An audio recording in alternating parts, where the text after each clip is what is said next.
she has a person who's a colleague of hers, a friend of hers, and that she has a lot of respect for, who comes from the area and knows exactly what's happening. Caroline, could I ask you to say a few words? Yes, sir. Here we have Hariana, who is from the continent of Africa. She's been a reporter here in the United States for many years, and she has a story to share with the press, with the media, and with these two fantastic leaders who have joined you today. So, Hariana, please. Why don't you come up here and talk so they can see? That'd be great. Thank you very much. Thank you, Mr. It's a great honor. Thank you, Mr. President. So, as Caroline has mentioned, President, first of all, I want to let you know that I'm the only African reporter accredited here at the White House and I cover for the entire continent. So I just arrived from Congo, Democratic Republic of the Congo, yesterday. I went to see firsthand how the people is feeling and the president's message, President Felix Tshisekedi, about this upcoming peace deal. And let me tell you firsthand what I witnessed myself. I spoke with the people on the street. I spoke with youth. They know your name. They know that a president named President Trump is working hard to finally bring peace to the country. I saw hope. They have hope now for a better day in Congo. They see what you're doing as a future, better future for Congo. And I had opportunity to sit down with President Felix Tshisekedi for an interview because I want to understand his mind, what he's thinking, his feeling about everything that your administration is doing. And he told me firsthand that for many years, many American presidents overlooked this conflict. They didn't do nothing. Even myself, I covered President Biden's administration. I pressed many times about this conflict. People are dying in Congo. This country has so much potential, but they need help because this war is destroying the country. Sure. They never gave me any answer.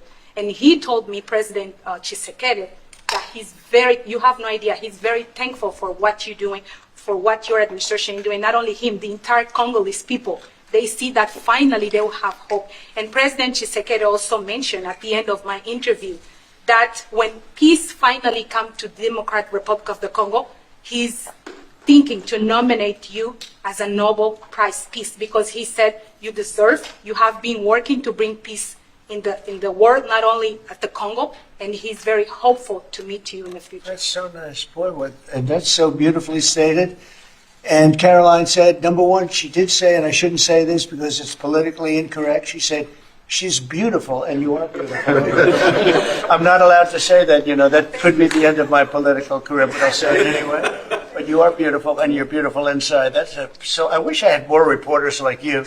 You covered Africa for a long time? Yes, for over 10 years. Wow. I covered even your first administration. Yes, I know that. That's great. Well, thank you. That's so nice that you said that. Appreciate it. E as boas notícias continuaram durante a conversa no Salão Oval, onde aproveitei a oportunidade para sugerir ao presidente Donald Trump que convidasse o presidente João Lourenço para participar da cerimônia principal da assinatura do acordo de paz entre o presidente do Ruanda e da RDC, que vai acontecer em julho.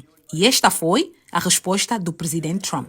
And I have one more question, Yes. Mr. President. Since we know in July or in the future, both President of Rwanda and the Congo will be coming Yes. to the United States. In Africa, President João Lourenço, the president of Angola, he is also the leader of African Union. Good. He Yes, I know. worked very hard to bring peace, but unfortunately... Let's get him here. Yes, that's Okay? Would you invite him for me? Of course. Okay? No, we'll have. I know that he works very hard, and he's the head of essentially the union. So the union all over Africa, not the kind of union that we have. This is the union all over Africa, and I'd love to have him, so you'll let him know. Of course, Okay. Mr. President. Thank you very much. Thank you, Good. Mr. Now you go back to where you belong, right?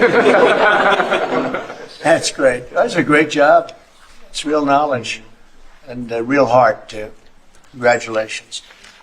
Já no encerramento do encontro no Salão Oval, o presidente Trump apresentou os ministros da RDC e do Ruanda, assim como os seus respectivos presidentes, as medalhas presidenciais em reconhecimento aos esforços pela paz. Surpreendentemente, o presidente Trump decidiu homenagear a única repórter africana acreditada na Casa Branca, concedendo-me igualmente a mesma medalha presidencial em reconhecimento ao meu trabalho jornalístico na cobertura dos assuntos africanos.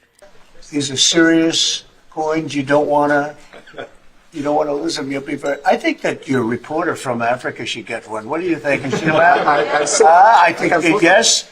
Are the reporters okay with it? Brian, yes? Darling, that's you. Okay. You did a fantastic job. Thank you, And I heard you President. do a great job covering everything. Thank you. And Mr. President, Thank you. Mr. President, can you share with us what can happen if one of the parts violate this peace agreement? Because we don't want war to come back to DRC. I'd rather not say. I would just say that there are big penalties if they violate, and they're not going to. I don't think they will violate. I think they mean it, but we have very severe penalties, financial and otherwise. Washington, D.C., Mário Vitória, Nurit Pierce, Hariana Veras, para a TPA.